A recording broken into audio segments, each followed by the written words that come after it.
Ang umaga sa lungsod ng San Fernando, Pampanga ay palaging may sariling paraan ng pagbati. Dala ng hanging malamig mula sa direksyon ng bundok arayat ang amoy ng basang lupa at ang huni ng mga kalapati sa di kalayuan.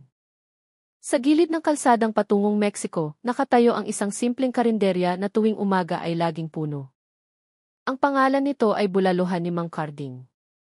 Maliit lamang ang gusali, yari sa sawali ang mga dingding. Ang bubong ay gawa sa lumang yero at sa harap nito ay may nakasabit na tablang kahoy na may nakasulat na malalaking pulang letra, tunay na bulalo, tatak Kapampangan. Araw-araw, mula madaling araw hanggang tanghali, hindi nawawala ng tao ang kainan. May mga empleyado ng opisina na nakauniporme, mga tsuper ng truck, at maging mga opisyal mula sa munisipyo na palihim na dumarating. Lahat ay pumupuri sa lasa nito.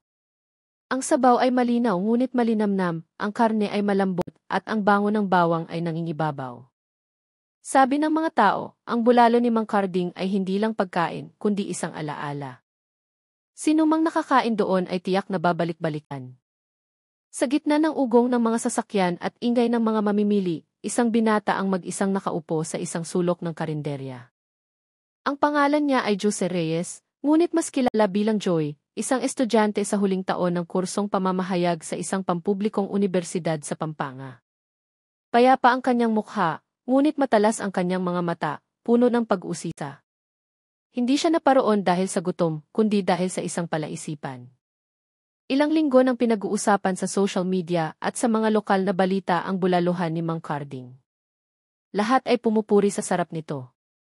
Ngunit may isang bagay na nagdulot ng hinala kay Joy. Narinig niya ang usap-usapan na si Mang Carding ay hindi kailanman bumibili ng karne ng baka sa palengke. Gayunpaman, araw-araw ay nakakapagbenta ang kanyang karinderya ng mahigit 100 mangkok.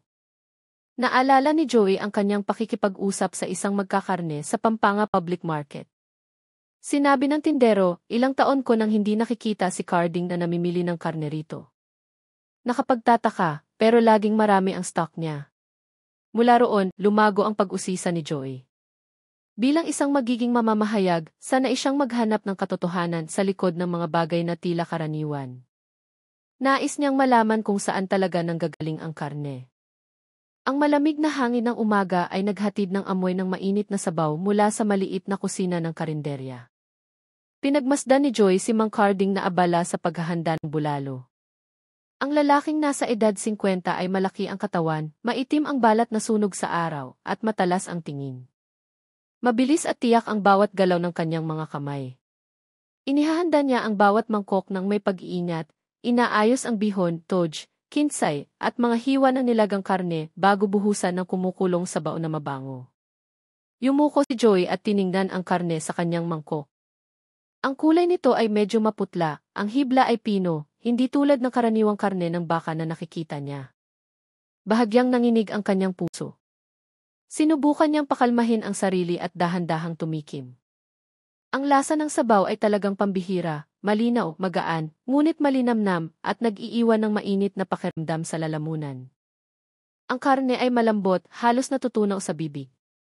Napalunok si Joy sa pagitan ng paghanga at takot. Habang lalong sumasarap ang lasa, lalong lumalaki ang tanong sa kanyang isipan. Sa kabilang mesa, 2 lalaking nasa katanghaliang gulang ang masayang nag-uusap habang kumakain. Ang isa ay nagsalita ng malakas, grabe talaga, no? Palakas ng palakas ang tao rito. Sabi nila, kumain din daw dito si Kapitan kahapon. Sumagot naman ang isa habang bahagyang tumatawa. Nga, Pero nagtataka ako kung anong klaseng karne to. Iba ang lasa, hindi parang baka. Nagkunwari si Joy na hindi naririnig, ngunit matalas ang kanyang pandinig sa bawat salita. Bumilis ang tibok ng kanyang puso. Pagkatapos kumain, lumakad si Joy patungo sa counter upang magbayad. Sa likod ng mesa ay may isang binatang tila anak ni Mang Carding. Palangiti ito at maliksi ang mga kamay sa pagtanggap ng bayad mula sa mga customer. Dahan-dahang lumakad si Joy palabas, ngunit bago tuluyang umalis, may nahagip ang kanyang mata sa likuran ng karinderya. Isang maliit na pinto na gawa sa yero ang bahagyang nakabukas. Mula sa siwang, nakita niya ang isang malaking itim na sako. Nakalagay ito sa sahig, mukhang mabigat, at sa ilalim nito ay may pulang mansa na parang malapot na likido. Napatigil si Joy. Tila bumigat ang kanyang paghinga. Nagmamadali siyang lumabas at pinaandar ang kanyang motorsiklo. Ang mainit na hangin ng tanghali ay parang tumutusok sa kanyang mukha. Tiningnan niya ang karinderya mula sa malayo. Ang mga tao ay patuloy pa ring dumarating at umaalis na may masayang mukha, walang anumang hinala. Siya lamang ang nakakaramdam na mayroong hindi tama. Alam niyang kung gusto niyang mahanap ang katotohanan, kailangan niyang mag-ingat.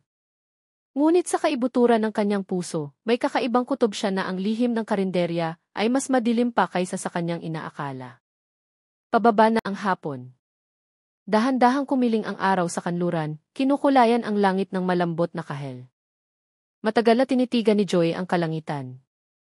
Dala ng hangin ang amoy ng mga tuyong dahon at ang tunog ng tren mula sa malayo. Sa kanyang puso, bumulong siya ng marahan. Itay, aalamin ko kung ano talaga ang nangyari.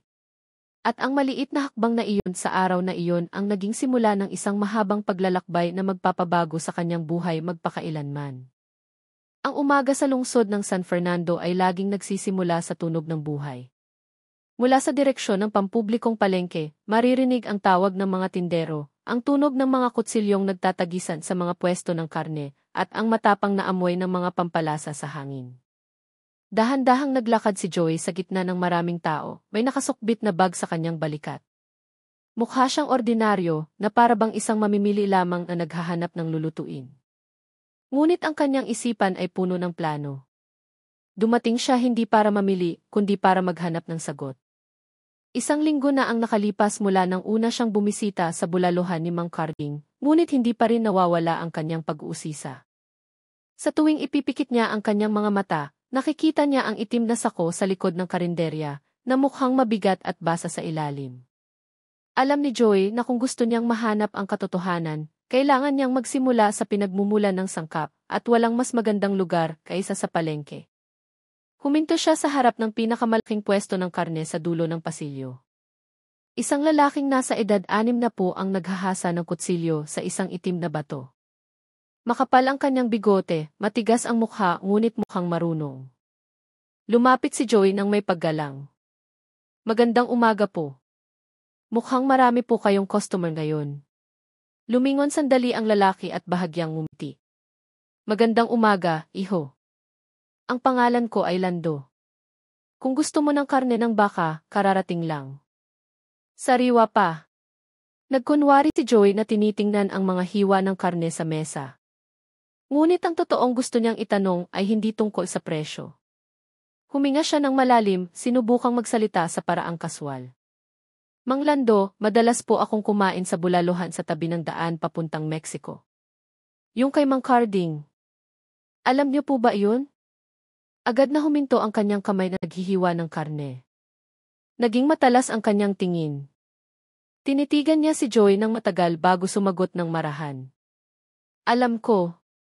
Napakaraming tao sa karinderya niya. Bakit mo natanong?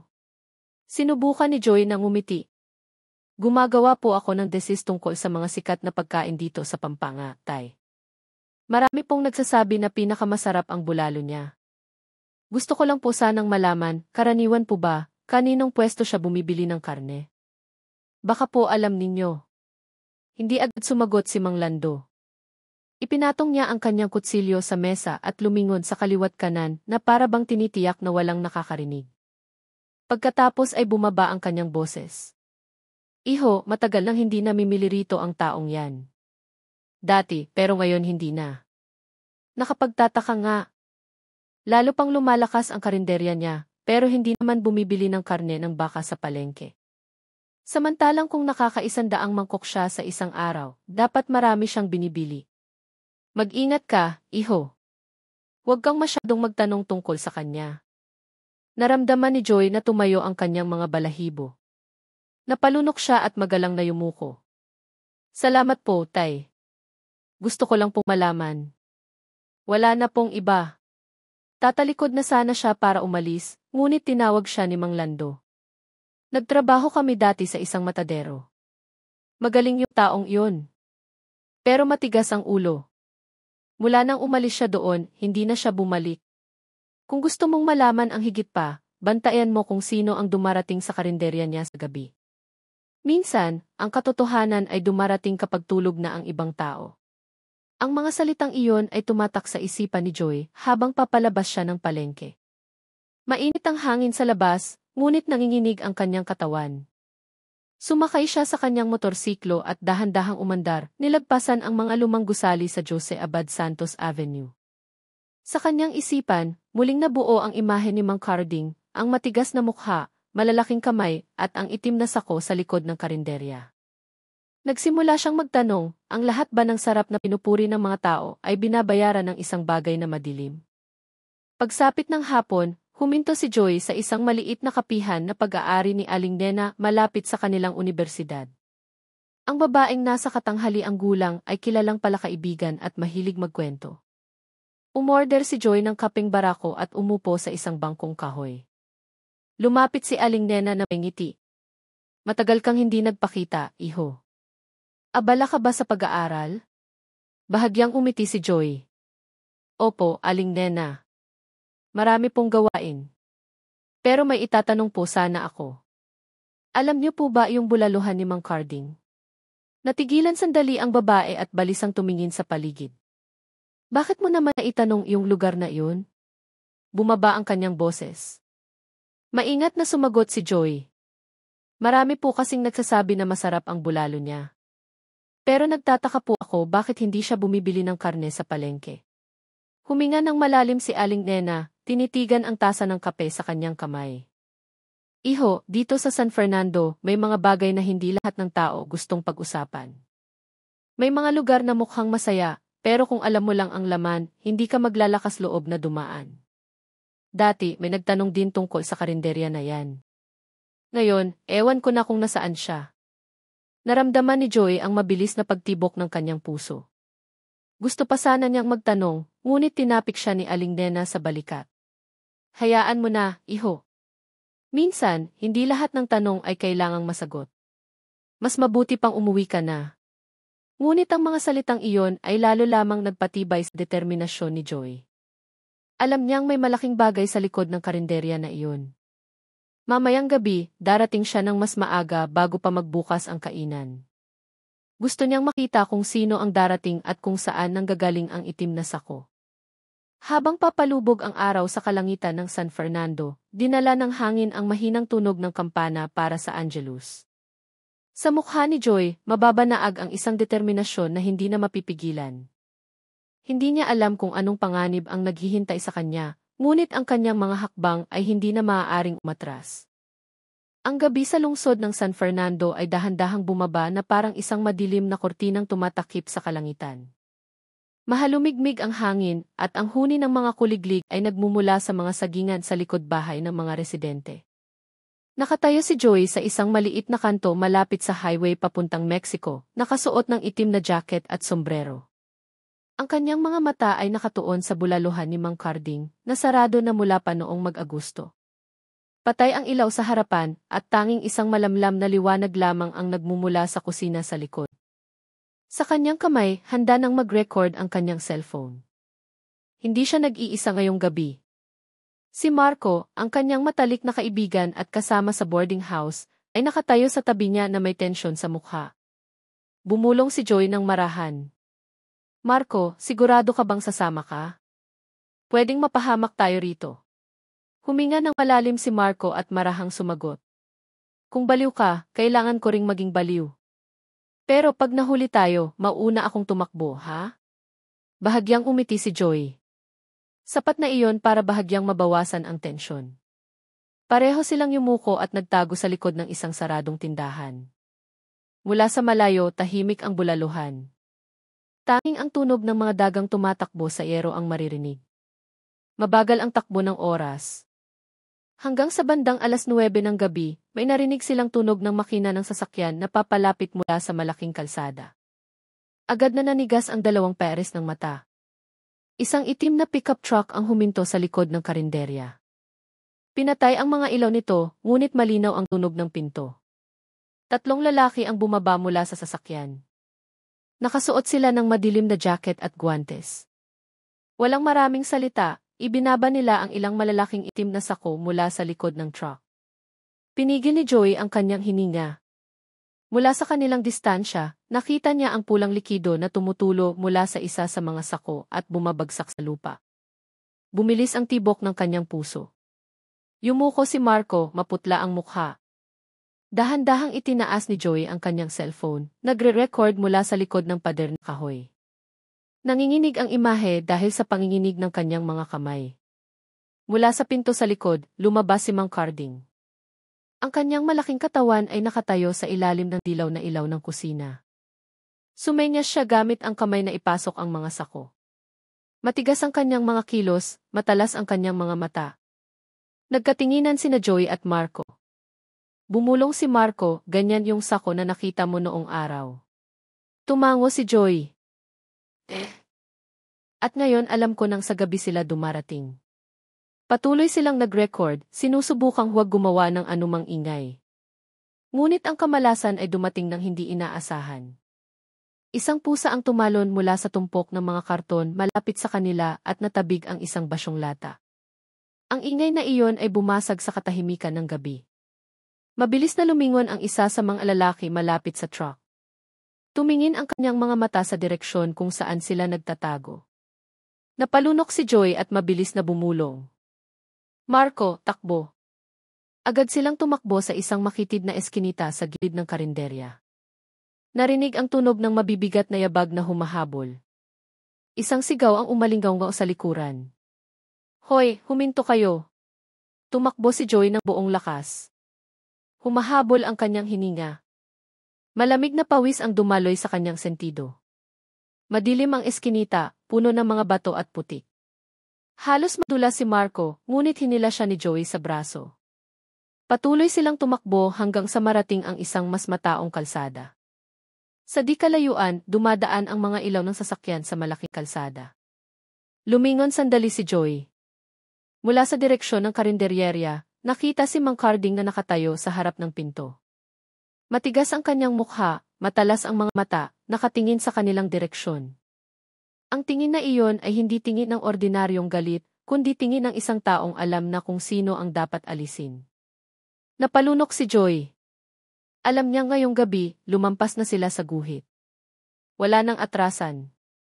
Pagkatapos ng ilang minutong pagtakbo, huminto sila sa isang bakanting lot malapit sa riles ng tren.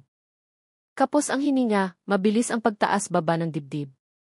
Napaupo si Marco sa lupa, maputla at takot. Tiningnan ni Joey ang kanyang cellphone. Ang screen ay nagpapakita ng isang video na maihabang 3 minuto. Nagtagumpay siyang i-record ang truck, ang mga sako, at si Mang Carding na nakatayo sa ilalim ng ilaw ng kusina. Iyon ang unang ebidensya. Hawak ni Marco ang kanyang ulo habang bumubulong. Joey, baliw to. Kapag nalaman nilang tayo ang nag-record, baka mawala na lang tayo. Matagal na tinitigan ni Joey ang screen ng kanyang cellphone. Alam ko. Pero hindi na ako pwedeng tumigil ngayon.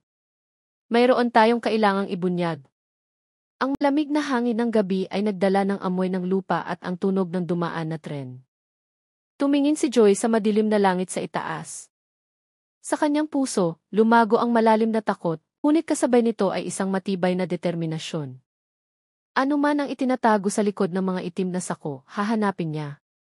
Dahil pakiramdam niya, ang lihim na iyon ay hindi lamang tungkol sa isang bulaluhan, kundi tungkol din sa nakaraan ng kanyang pamilya na hindi pa nasasagot. Sa malayo, tumunog ng mahaba ang kampana ng tren. Tiningnan ni Joey ang direksyon ng tunog. Ang tunog ng bakal na nagkikiskisan sa riles ay parang isang tanda mula sa nakaraan na tumatawag. Sa kanyang puso, bumulong siya ng marahan. Itay, sigurado akong may koneksyon ito sa'yo. Patuloy akong maghahanap. Kahit na lalong dumidilim ang gabi at papalapit ang panganib, alam ni Joey ang isang bagay, ang paglalakbay sa paghahanap ng katotohanan ay nagsimula pa lamang. Ang sikat ng araw sa lungsod ng San Fernando ay nagbigay ng mainit na liwanag sa mga bubong ng mga lumang bahay. Nakaupo si Joey sa beranda ng kanyang boarding house na may pagod na mukha. Namamaga ang kanyang mga mata dahil hindi siya nakatulog buong gabi. Sa maliit na mesa sa harap niya, nakalatag ang cellphone na nagpapakita ng video na kanyang kinuha kagabi. Sa tuwing pinapanood niya ito, kumakabog ang kanyang dibdib. Ang tunog ng itim na truck, ang anino ng malalaking sako, at ang anyo ni Mang Carding sa ilalim ng dilaw na ilaw ay tila muling nabubuhay. Tulog pa si Marco sa kwarto. Mabigat ang kanyang paghinga at maputla ang mukha. Halatang hindi pa siya nakakabawi sa takot kagabi. Tiningnan ni Joy ang kalsada sa harap ng kanilang tinutuluyan na nagsisimula ng maging abala. Isang magtataho ang dumaan. Mga estudyante ang naglalakad habang nagtatawanan. Ang boses ng mga ina na tumatawag sa kanilang mga kapitbahay. Lahat ay tila normal. Siya lamang ang nagdadala ng isang malaking lihim na walang sinumang nakakaalam. Matapos mag-isip ng matagal, nagpa siyang bumalik sa palengke. Naalala niya ang sinabi ni Mang Lando, bantayan mo kung sino ang dumarating sa gabi, at isa pang pangungusap na hindi niya naitanong, dati, nagtrabaho kami sa isang matadero. Marahil doon nagsimula ang bakas ng nakaraan. Nang tanghali, dumating si Joey sa Pampanga Public Market. Mahalumigmig ang hangin sa loob. Ang amoy ng sariwang karne na maihalong pampalasa ay tumutusok sa ilong. Naglakad siya sa mga pwesto habang nakayuko. Paminsan-minsan, binabati niya ang mga tindero na kilala niya. Nang makarating siya sa pwesto ni Mang Lando, inaayos ng matanda ang mga hiwa ng karne sa mesa. Magalang na bumati si Joy. Tanghali po, tay. Pasensya na po, bumalik na naman ako. Lumingon si Mang Lando na may gulat sa mukha. Ikaw pala yung batang nagtanong tungkol kay Carding kahapon. Tumango si Joy. Opo, tay. May isa lang po akong kailangang malaman. Sinabi niyo po na dati kayong nagtrabaho sa isang matadero. Natatandaan niyo pa po ba kung saan iyon? Huminga ng malalim si Mang Lando. Matagal nang sarado ang mataderong iyon, iho. Nasa katimugang bahagi ng lungsod, malapit sa Ilog Pampanga. Ngayon, abandonado na ang gusali, mga pader at kalawangin na bubong na lang ang natira. Dati, ilang taon kaming nagtrabaho doon, pero pagkatapos ng ilang kakatwang pangyayari, ipinasara ang lugar. Kumunot ang noo ni Joy. Kakatwang pangyayari po.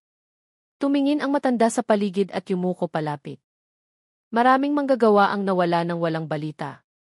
Akala namin dati, tumakas lang sila, pero may nagsabing hindi na sila nakalabas doon. Kasama na ang isang taong kilalang-kilala ko, si Fidel ang pangalan niya. Ang pangalang iyon ay nagpatigil sa daloy ng dugo ni Joy. Napalunok siya, nanginginig ang boses. Si Mang Fidel po. Tatay ko po iyon. Matagal na nanahimik si Mang Lando. Naging malumanay ang kanyang tingin. Kaya pala, ikaw ang anak ni Fidel. Dati, masipag na manggagawa ang tatay mo, mabuting tao. Dalas kaming sabay kumain sa karinderya sa likod ng matadero. Pero isang gabi, hindi na siya umuwi. Kinabukasan, dumating ang mga pulis. Sabi nila, nahulog daw sa ilog, pero hindi na natagpuan ang bangkay niya. Yumuko si Joy, nag-init ang kanyang mga mata. Sa buong buhay niya, ang alam niya lang ay nawala ang kanyang ama habang nagtatrabaho. Laging sinasabi ng kanyang ina na marahil ay aksidente, ngunit ngayon, nagsisimula ng magdugtong ang mga piraso ng kwento. Dahan-dahang tinapik ni Mang Lando ang kanyang balikat. Iho, hindi ko tiyak kung ano ang nangyari. Pero pagkatapos noon, umalis si Carding sa matadero at nagbukas ng bulaluhan. Mula noon, nagbago ang buhay niya. Agad na naging mabenta ang karinderya niya at hindi ko na siya nakitang namili ng karne. Humigpit ang hawak ni Joy sa kanyang kamay. Kung gayon, posibleng may kinalaman ang lahat ng ito sa pagkamatay ng tatay ko. Tinitigan siya ni Mang Lando ng matalas. Possible. Pero mag-ingat ka, ang mga taong tulad niya ay maraming malalakas na kaibigan. Huwag kang kikilos ng mag-isa. Tumango si Joy at nagpaalam. Habang pauwi, hindi mapakali ang isipan ni Joy. Ang ingay ng palengke ay nawala, pinalitan ng mga alaala ng kanyang kabataan. Naalala niya ang huling gabi bago nawala ang kanyang ama. Nakaupo ang kanyang ama sa isang silyang kawayan habang nakangiti. Anak, pag ginabi si tatay, wag mo na akong hintayin, ha? Matulog ka na. Noon, tango lang ang sagot ni Joy. Pagkatapos ng gabing iyon, hindi na bumalik ang kanyang ama. Mula noon, mag-isang namuhay ang kanyang ina, nagtatrabaho sa isang karinderya para palakihin siya. Tumulo ang luha ni Joy nang hindi namamalayan. Pagsapit ng hapon, huminto si Joy sa pampang ng ilog Pampanga. Tahimik ang agos ng tubig, ngunit sa likod ng katahimikan na iyon ay may misteryong hindi pa nalulutas. Tinitigan niya ang tubig ng matagal, iniisip ang mukha ng kanyang ama at bumulong. Itay, pangako, aalamin ko ang katotohanan. Hindi ako mananahimik tulad ng dati. Dahan-dahang umihip ang hangin, pinagalaw ang mga sanga ng kawayan sa pampang. Matagal na nakatayo si Joy bago tuluyang tumalikod. Nang gabi, pagbalik ni Joy sa kanyang boarding house, naghihintay si Marco na may pag-aalala sa mukha. Saan ka ba galing, Joy? Akala ko na wala ka na rin. Umupo si Joy sa silya at huminga ng malalim. Galing ako sa palengke. May nalaman ako, Marco. Baka hindi aksidente ang pagkawala ng tatay ko. Matagal na natahimik si Marco. Hindi niya alam kung ano ang sasabihin. Sa malamlam na ilaw ng kwarto, tinitigan ni Joy ang screen ng kanyang cellphone. Ang larawan ni Mang Carding at ng mga itim na sako ay malinaw pa ring nakikita. Ngayon, ang misteryo ay hindi na lang tungkol sa karne ng bulalo, kundi tungkol sa pamilya, tungkol sa dugo, at tungkol sa katotohanan na matagal nang nakalibing sa ilalim ng tahimik na lungsod ng San Fernando. Ang gabi sa lungsod ng San Fernando ay mas tahimik kaysa karaniwan. Katatapos lang ng ulan, nag-iwan ng amoy ng basang lupa na sumisilip sa bintana ng kwarto ni Joy. Sa labas, ang tunog ng patak ng tubig mula sa bubong ay may ritmo. Nakaupo si Joy sa isang maliit na mesa habang nakatitig sa screen ng kanyang cellphone. Ang video na kanyang ni-record ay kinopya na niya sa laptop at itinago sa dalawang magkaibang kopya. Sa screen, malinaw na nakikita ang anyo ni Mang Carding at ng tatlong lalaking nagbababa ng mga itim na sako mula sa truck. Sa tuwing nakikita niya ito, bumabalik ang takot na maihalong galit. Nakatayo si Marco sa likuran niya, yakap ang sarili na may nanginginig na mga kamay. Joy, sa tingin ko, kailangan na nating sabihin sa pulis. Kung itatago natin tong video, lalo lang tayong mapapahamak. Tiningnan siya sandali ni Joy at umiling. Alam ko, pero hindi pa ako sigurado kung mapagkakatiwalaan natin ang pulis. Kung may mga koneksyon ang mga taong tulad ni Mang Carding, tayo ang malilintikan. Natahimik si Marco at matagal na tumingin sa sahig. Pagkatapos ay mahina siyang nagsalita, kung ganoon, itago muna natin. Huwag nating ipaalam kahit kanino. Nagkasundo silang mag-ingat. Ngunit mula sa araw na iyon, nagsimulang maramdaman ni Joy na may sumusunod sa kanya. Sa tuwing naglalakad siya pauwi mula sa unibersidad, palaging may tunog ng mga yabag sa likuran. Kapag lumingon siya, wala namang tao. Tanging ang anino ng mga puno at ang malamlam na ilaw ng poste. Sa isang maliit na eskinita, patungo sa kanilang tinutuluyan, nakita niya minsan ang isang itim na motorsiklo na nakahinto sa dulo ng kalye. Ang nagmamaneho ay nakasuot ng full-face helmet at madilim na jacket. Tinitigan niya ang direksyon ng boarding house ni Joy ng ilang minuto bago umalis. Nagsimulang maging alerto si Joy. Hindi na siya lumalabas ng gabi, ngunit ang pakiramdam na minamanmanan siya ay patuloy na nakadikit na parang anino. Isang hapon, paglabas ni Joy mula sa unibersidad, nag-vibrate ang kanyang cellphone. Isang text message mula sa isang hindi kilalang numero. Tigilan mo na ang pag-imbestiga mo kung ayaw mong matulad sa tatay mo. Matagal tinitigan ni Joy ang screen, mabilis ang tibok ng kanyang puso. Napalunok siya at agad na lumingon sa paligid. Ang mga tao ay naglalakad na parang karaniwan, ngunit para sa kanya, lahat ay kahina-hinala. Pinatay niya ang kanyang cellphone at mabilis na naglakad patungo sa boarding house.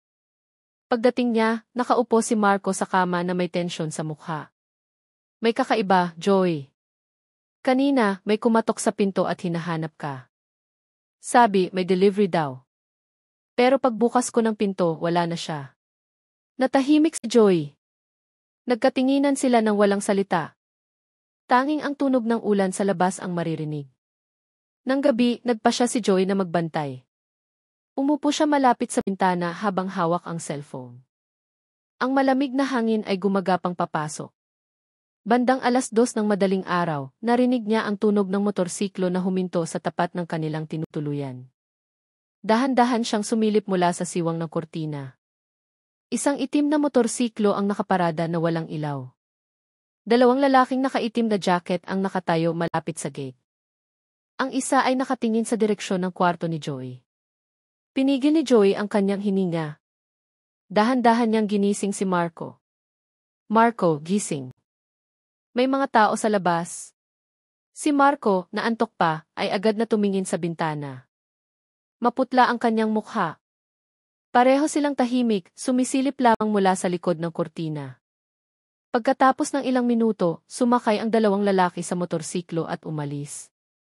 Ngunit alam ni Joy na hindi lang sila basta dumaan. Kinabukasan, plano ni Joy na tawagan si Mang Lando para humingi ng payo. Ngunit nang dumating siya sa palengke, sarado na ang pwesto ng karne. Sabi ng ilang tindero sa paligid, hindi na dumating si Mang Lando mula kahapon ng hapon. Nakaramdam si Joy ng kaba. Matagal siyang nakatayo sa harap ng pwesto, tinititigan ang kalawangin na kandado sa pinto. Dala ng hangin sa palengke ang amoy ng lansa na sa hindi malamang dahilan ay mas matapang kaysa karaniwan. Yumuko siya at may nakita sa harap ng pwesto. Isang maliit na papel na basa ng tubig. Nakasulat dito ng itim na tinta na halos mabura na, "Mag-ingat ka, Joy. Alam na nila ang pangalan mo." Nanginginig ang kanyang kamay nang pulutin ang papel. Ang mundo sa paligid niya ay tila umikot. Alam niyang hindi na ito simpleng takot, kundi isang tunay na banta. Nagmamadali siyang umuwi. Ngunit pagdating niya sa harap ng kanilang kwarto, bahagyang nakabukas ang pinto. Tinawag niya, "Marco." Walang sumagot. Pumasok siya ng dahan-dahan. Magulo ang kwarto, nakakalat sa sahig ang laptop, at nawawala ang kanyang cellphone.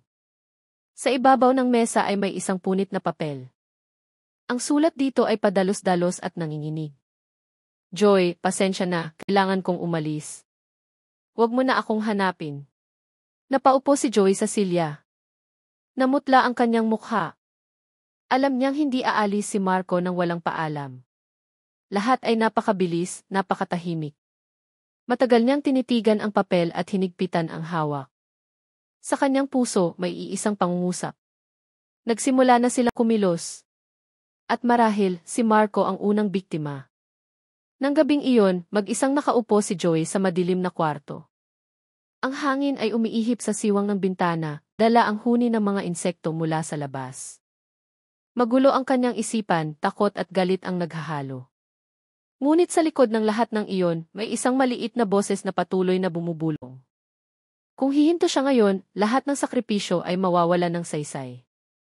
Tinitigan niya ang larawan ng kanyang ama na nakasabit sa dingding. Nanginig ang kanyang puso. "Itay, nagsimula na silang dumating. Pero hindi ako tatakbo. Hahanapin ko si Marco at ibubunyag ko ang lahat ng kabulukan nila, kahit mag-isa." Ang ilaw sa kalye ay marahang kumukurap. Ang mahabang anino ni Mang Carding ay lumitaw sa kanyang isipan, nakatayo na may malamig na tingin sa ilalim ng ilaw ng kusina. Humigpit ang pagkuyom ng kanyang mga kamay. Nang gabing iyon, alam niya ang isang bagay. Wala nang atrasan. Nang umagang iyon, mukhang malungkot ang langit sa lungsod ng San Fernando. Mababa ang mga kulay abong ulap at ang hangin ay amoy lupa, na para bang may itinatagong hindi maganda. Mabilis ang mga hakbang ni Joy habang naglalakad sa bangketa. Balisa ang kanyang mga mata. 2 araw nang nawawala si Marco nang walang bakas. Hindi na matawagan ang kanyang numero. Ang lahat ng kanyang social media accounts ay nawala na parang hindi siya umiral. Ngunit kaninang umaga, nakatanggap si Joy ng text mula sa isang hindi kilalang numero. Maikli lamang ang mensahe, "Kung gusto mong malaman ang sinapit ng kaibigan mo, pumunta ka sa Our Lady of Remedies Hospital." Ang Our Lady of Remedies Hospital ay matatagpuan sa labas ng lungsod ng San Fernando, malapit sa daan patungong Care. Malaki ngunit luma ang gusali, na may mga pintura sa dingding na nagsisimula ng matuklap at amoy ng disinfectant na matapang sa bawat pasilyo. Nakatayo si Joy sa harap ng pasukan, sinusubukang pakalmahin ang sarili. Nakamask siya at sombrero para takpan ang kanyang mukha. Matapos punan ang logbook, maingat siyang pumasok. Kakaiba ang pakiramdam sa ospital. Ilang mga nurse ang yumuyuko kapag dumadaan na para bang ayaw tumingin kahit kanino. Sa isang pasilyo sa likod, nakita niya ang isang karatula na may nakasulat na Medical Research Room, Staff Only. Mahigpit na nakasara ang pinto ng silid, binabantayan ng isang lalaking nakaunipormeng security guard. Agad na bumulong ang kanyang kutob na doon may itinatago. Nagpatuloy siya sa paglalakad, nagkukunwaring naghahanap ng isang silid. Nang lumiko siya sa isang tahimik na pasilyo, muntik na niyang mabangga ang isang batang nurse. Pasensya na po, miss. Hinahanap ko po ang pasyenteng si Marco Prayoga. Natigilan ng nurse, nag-aalangan ang kanyang mga mata. Pagkatapos ay bumulong siya, mas mabuting umalis ka na rito ngayon din. Pinigil ni Joey ang kanyang hininga. Ano po bang mayroon sa ospital na ito, miss? Umiling lang ang nurse at nagmamadaling umalis. Ngunit bago umalis, sumulyap siya kay Joey at muling bumulong. Kung gusto mong malaman ang katotohanan, pumunta ka sa lumang storage room sa basement mamayang gabi. Pagkatapos noon, nawala na siya sa likuan. Napatigil si Joey, mabilis ang tibok ng kanyang puso. Alam niyang mapanganib ang gabing iyon, ngunit alam din niyang wala siyang ibang pagpipilian. Pagsapit ng hapon, bumalik si Joey sa kanyang boarding house para kunin ang isang flashlight at cellphone. Sumulat siya ng isang maikling tala at isiniksik ito sa ilalim ng mesa. Kung may mangyari sa kanya, kahit papaano ay may maiiwang bakas. Dahan-dahang dumilim. Tahimik ang daan patungo sa ospital. Tanging ang huni ng mga kuliglig at ang ugong ng malayong motorsiklo ang marinig. Nakasuot si Joey ng itim na jacket at mask at dumaan sa bahagyang nakabukas na pinto sa likod. Malamig at tahimik ang mga pasilyo ng ospital. Ang mga ilaw na neon ay kumikislap, nagbibigay ng maputlang liwanag sa sahig. Bumaba siya sa hagdanan patungo sa basement. Bawat hakbang ay umalingaw-ngaw. Sa dulo ng hagdanan, nakita niya ang isang lumang pintong bakal na may nakasulat na Old Medical Storage. Napalunok si Joey at dahan-dahang itinulak ang pinto. Ang langit-ngit ng bisagra ay nagpatayo ng kanyang mga balahibo. Sa loob ng silid, madilim at mahalumigmig. Ang amoy ng metal at formalin ay malakas. Ang mga lumang estante na puno ng mga babasaging tubo at maalikabok na lalagyan ay maayos na nakahanay. Sa isang mesa ay may mga talaan ng mga pangalan at code. Itinutok ni Joey ang flashlight sa papel. Nanlaki ang kanyang mga mata. Sa mga pangalan, nakasulat ang E. Marco Prayoga, Subject 47G. Nanginginig ang kamay ni Joey. Ginalugad niya ang silid at natagpuan ang isang malaking refrigerator sa sulok. Nakakadena ang pinto nito. Ngunit mula sa isang maliit na siwang sa ilalim, nakita niya ang pulang likido na tumutulo sa sahig. Bumilis ang tibok ng kanyang puso. Naghanap siya ng pambukas at nakakita ng isang piraso ng bakal sa sulok. Nang susubukan na niyang sirain ang kadena, may narinig siyang mga yabag mula sa hagdanan. Pinatay ni Joey ang flashlight at nagtago sa likod ng isang estante. Pumasok ang dalawang lalaki na nag-uusap ng mahina. Ang unang boses ay malalim at malamig. Sabi ni E.C. Roman, tapos na ang subject na yan. Bukas ng umaga, ipadala na natin sa sentro. Sumagot ang pangalawang boses, kung ganito lahat, kailan tayo matatapos? Patuloy na nawawala ang mga tao pero walang nangangahas magsalita. Bahagyang tumawa ang unang lalaki. Dahil binabayaran tayo para manahimik, hindi para magtanong. Mahina silang tumawa at lumabas muli. Pinigil ni Joey ang kanyang hininga, naghintay hanggang sa mawala ang kanilang mga yabag. Pagkatapos noon, bumalik siya sa refrigerator at maingat na sinira ang kadena. Nang mabuksan ang pinto, sumalubong ang malamig na hangin. Sa loob, maayos na nakahanay ang mga malalaking plastic bag. Itinutok ng flashlight ang isa sa mga label, 47G, Marco E. Mahinang napasigaw si Joey at umatras.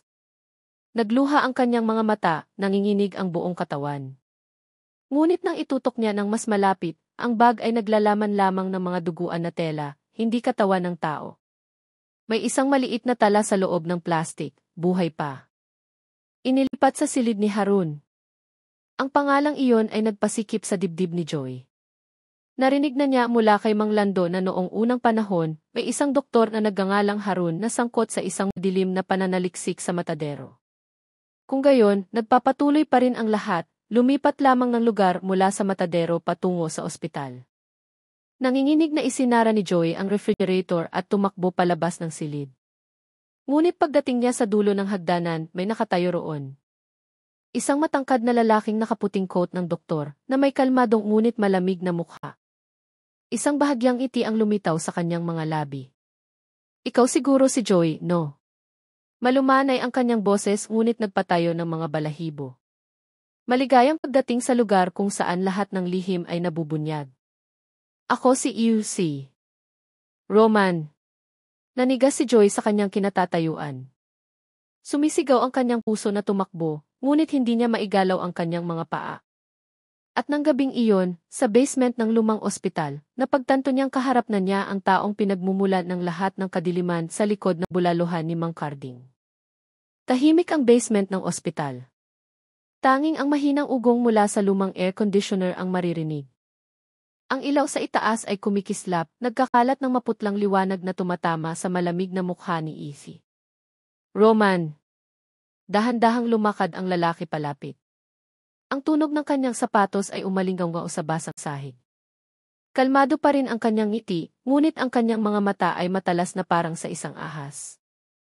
Umatras si Joy, hawak ang flashlight sa kaliwang kamay, habang mabilis ang tibok ng kanyang puso. Kamukhang-kamukha mo ang iyong ama, si Fidel. Malumanay ang boses ni Izzy. Roman, na para bang nakikipag-usap sa isang pasyente. Natigilan si Joy. Tinitigan niya ang mukha ng lalaki, sinusubukang tiyakin kung tama ang kanyang narinig. Kilala niyo po ang tatay ko, tanong ni Joy ng mahina. Bahagyang humiti si Izzy. Roman. Kilalang kilala. Dati, nagtrabaho para sa akin ang tatay mo sa lugar na ngayon ay mga guho na malapit sa Ilog, Pampanga. Isa siya sa mga pinakamasipag na teknisyan, pinakapinagkakatiwalaan. Napalunok si Joy, umiikot ang kanyang isipan. Kung gayon, totoo ang lahat ng kwento tungkol sa matadero. Dahan-dahang umikot si Izzy. Roman sa kanya, na parang isang maninila na tinitimbang ang kanyang biktima. Dati, simple lang ang aming proyekto, sabi niya ng marahan. Nagsasaliksik kami kung paano i-preserve ang human tissue para sa mga medikal na pangangailangan. Pero nang malaman namin na ang laman ng tao ay maaaring gawing purong protina, nagbago ang lahat. Pinuri kami dahil hindi namin tinatapon ang mga natira sa operasyon. Inililigtas namin ang mundo mula sa basura, pero hindi kailanman naiintindihan ng mga tao. Tinawag nila kaming mga halimaw. Tiningnan siya ni Joy nang may pangingilabot. Pinapatay ninyo ang mga tao at tinatawag niyo iyang pananaliksik. Huminto si Izzy. Roman at tinitigan siya ng matalas. Hindi ako pumapatay ng sinuman, Joy. Namamatay sila dahil sa kahirapan, sa gutom. Ginagamit lang namin kung ano ang tinatapon ng mundo. At ang tatay mo, siya ang pinaka-nakakaintindi niyan. Ang mga salitang iyon ay tumusok sa puso ni Joy na parang kutsilyo. Mariin siyang umiling. Impossible. Mabuting tao ang tatay ko. Hindi siya sasali sa ganitong bagay. Bahagyang tumawa si Izzy. Roman. Kahit ang mabuting tao ay maaaring magbago kapag nagugutom. Kailangan ng tatay mo ng pera para bayaran ang ospital ng nanay mo. Nag-overtime siya, nagbubulag-bulagan sa kung ano talaga ang nakikita niya. Pero isang gabi, nagising ang kanyang konsensya. Sinubukan niyang mag-report sa pulis. Sa kasamaang palad, dumating ang pulis hindi para tumulong, kundi para patahimikin siya habang buhay. Nanlalaki ang mga matang tinitigan siya ni Joy.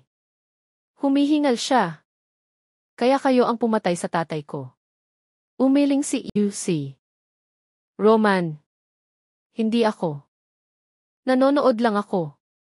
Pero si Carding ang nag-ayos ng lahat. Mula ng gabing iyon, tumigil siya sa pagiging berdugo sa matadero at nagbukas ng karinderya. Isang karinderya na alam mo na kung saan galing ang sangkap. Nanginginig ang katawan ni Joy. Humigpit ang hawak niya sa flashlight. Ang kanyang mga mata ay puno ng galit. Kung ganoon, bakit mo sinasabi ang lahat ng ito sa akin?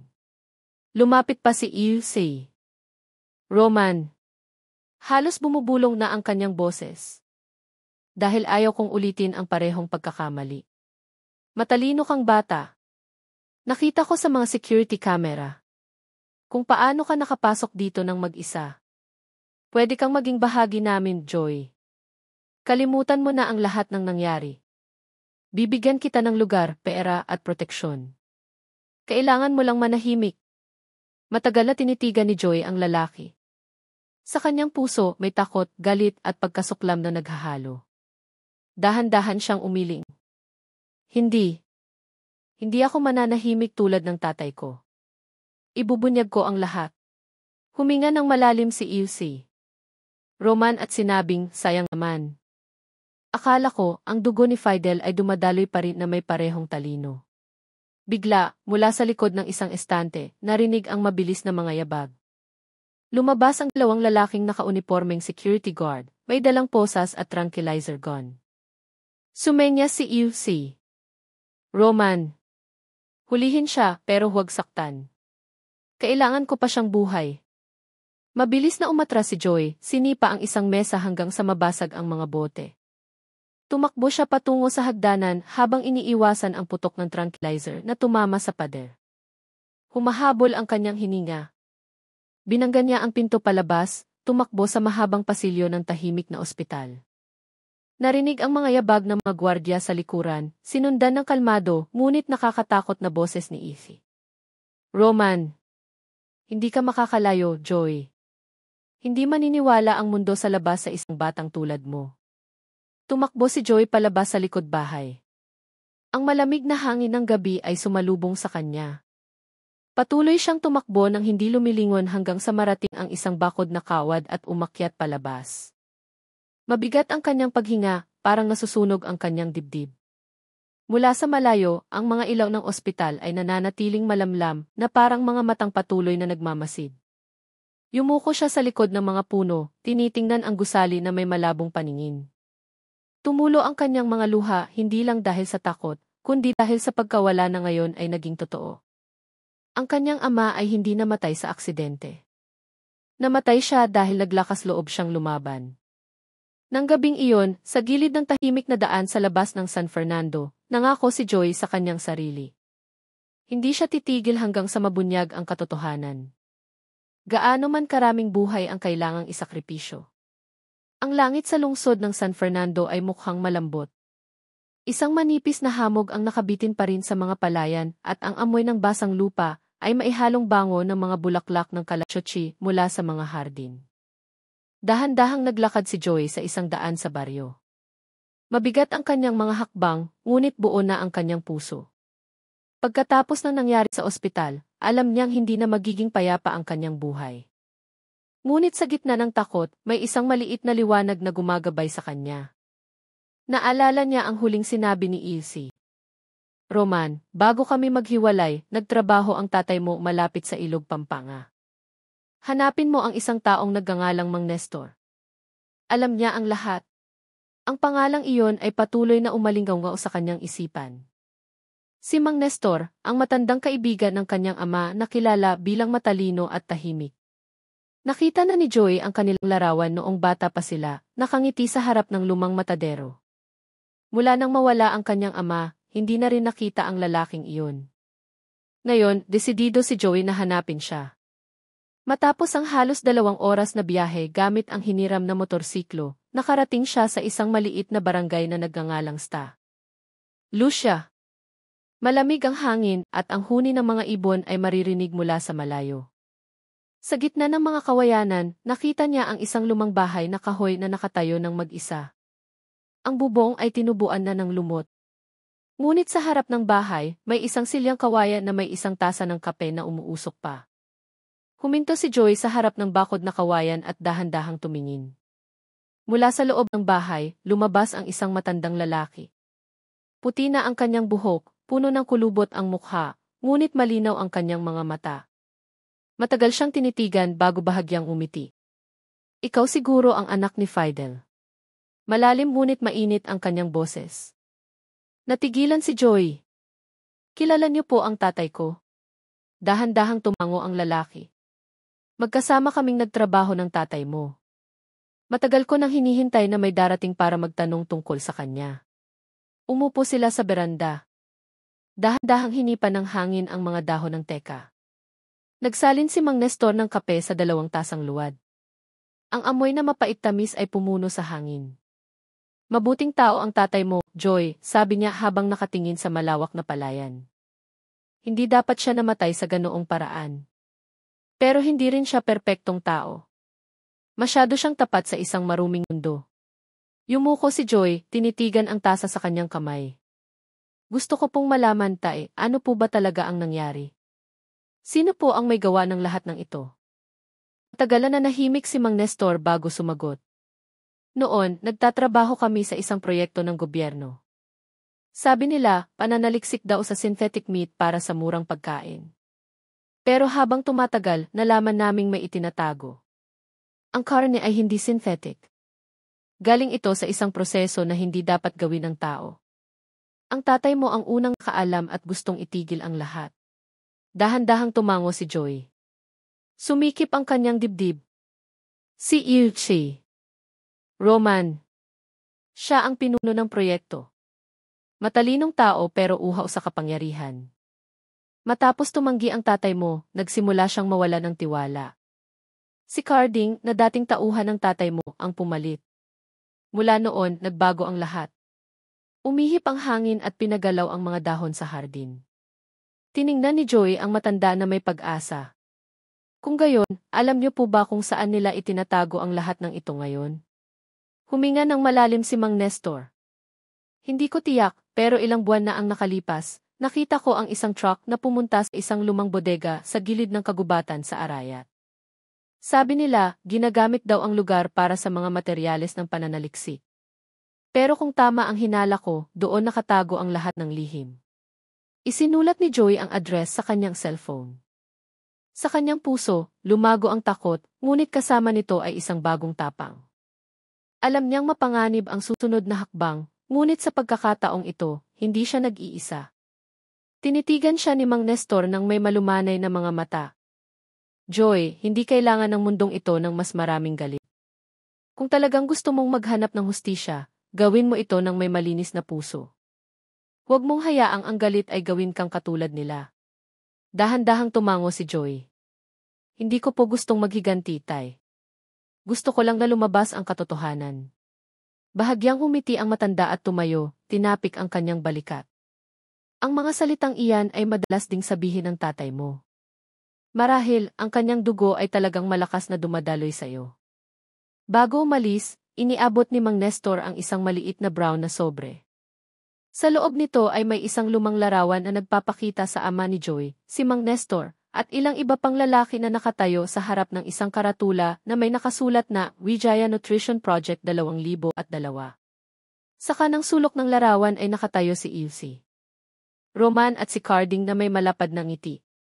Sa likod ng larawan ay may nakasulat na pino, ang katotohanan ay mananatiling buhay kahit na itago ng takot. Humigpit ang hawak ni Joy sa larawan. Tumingin siya sa abot tanaw. Dahan-dahang bumababa ang araw. Sa kanyang kalooban, lumago ang isang pakiramdam ng kapayapaan na maihalong determinasyon. Mahaba pa ang daan patungo sa katotohanan, ngunit alam na niya kung saan hahakbang. Dahan-dahang dumilim sa lungsod ng San Fernando. Ang langit ay madilim at walang bituin. Dala ng hangin mula sa kagubatan ng Arayat ang amoy ng lupa at ang huni ng mga insekto. Sa kanyang lumang motorsiklo, dahan-dahang umandar si Joy sa isang mabatong daan na pataas. Sa bulsa ng kanyang jacket ay nakatago ang lumang larawan at ang address na ibinigay ni Mang Nestor. Sa tuwing tinitingnan niya ang larawan, nababawasan ang pag-aalinlangan sa kanyang puso. Alam niya ngayong gabi, may matutuklasan siyang magpapabago sa lahat. Matapos ang halos isang oras na biyahe, nakarating si Joy sa isang tahimik na likuan. Ang daan sa harap niya ay naging maputik na lupa. Sa kaliwa ay may mga hanay ng matataas na puno ng teka. Sa dulo ng daan, nakita niya ang isang malaking gusali na yari sa yero. Kupas na ang pintura nito. Ngunit sa harap ng pinto ay may dalawang malamlam na ilaw na neon na nakasindi pa. Halos hindi na mabasa ang nakasulat sa isang bakal na karatula. Ngunit alam ni Joy na ito ang lumang bodega na tinutukoy ni Mang Nestor. Pinatay niya ang motorsiklo at dahan-dahang itinulak ito sa mga damuhan. Ang huni ng mga kuliglig ay lalong naging malinaw. Yumuko si Joy sa likod ng mga puno, pinagmamasdan ang paligid. Walang gwardiya, tanging ang tunog ng hangin na tumatago sa mga siwang ng yero at ang tunog ng mga sangang nababali sa ilalim ng kanyang mga paa. Maingat siyang lumapit sa bahagyang nakabukas na pinto sa likod. Mula sa loob, naamoy niya ang metal na maihalong alikabo. Ang ilaw sa kisame ay marahang kumikislap, nagbibigay ng maputlang liwanag na nagpadagdag sa tensyon. Pumasok si Joy. Basag ang sementadong sahig. Sa isang sulok ay may malalaking kahon na natatakpan ng makapal na alikabo.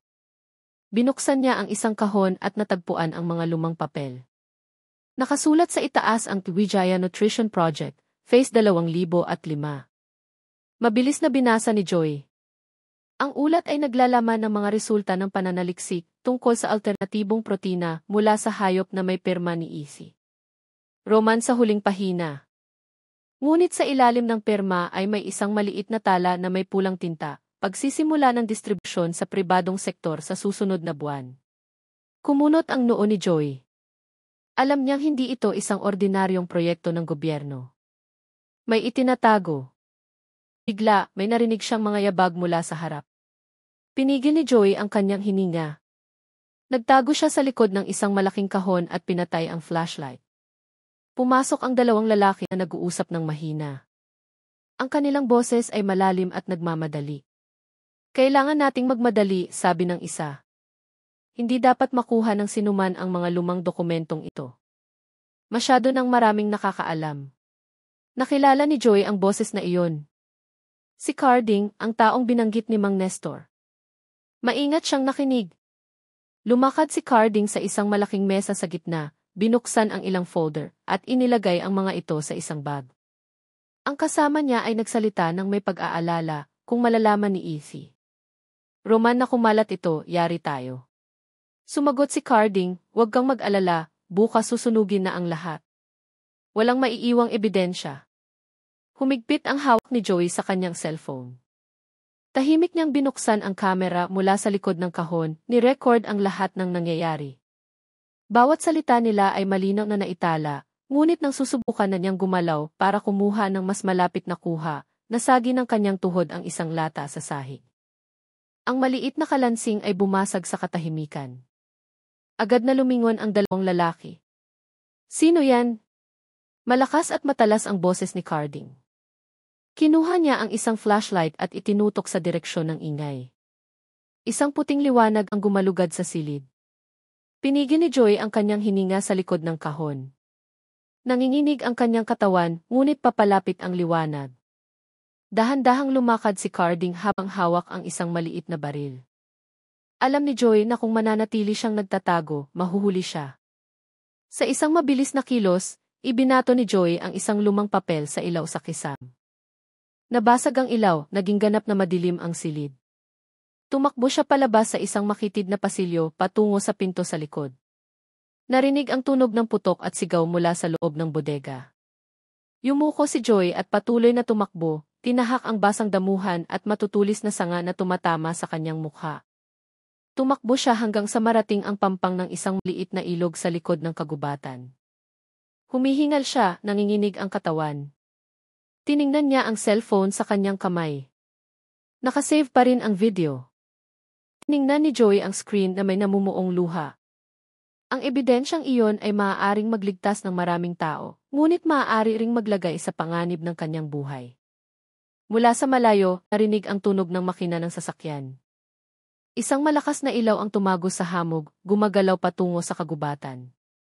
Agad na bumaba si Joy sa pampang ng ilog, nagtago sa likod ng isang malaking bato. Huminto ang dalawang itim na sasakyan sa harap ng bodega. Nakita niya ang ilang lalaking bumaba, kasama si Carding na hawak pa rin ang itim na bag na may mga dokumento. Sa gitna nila, may isang anyo na nagpatigil sa dugo ni Joy. Si Yuchi. Roman. Tiningnan ni Joy mula sa malayo. Kalmado ang lalaki. Ang kanyang boses ay malinaw na narinig sa kabila ng hangin. Sunugin ang lahat. Walang dapat matira. Kasama na ang taong nakapasok dito. Alam ni Joy na ngayong gabi, siya na ang target. Ngunit sa takot, may isang katiyakan na lumago sa kanyang puso. Hindi siya aatras. Tiningnan niya ang ilog sa harap niya at bumulong. Para kay Itay, para sa lahat ng biktima. Kailangang lumabas ang katotohanan. Pumasok si Joy sa mababaw na ilog.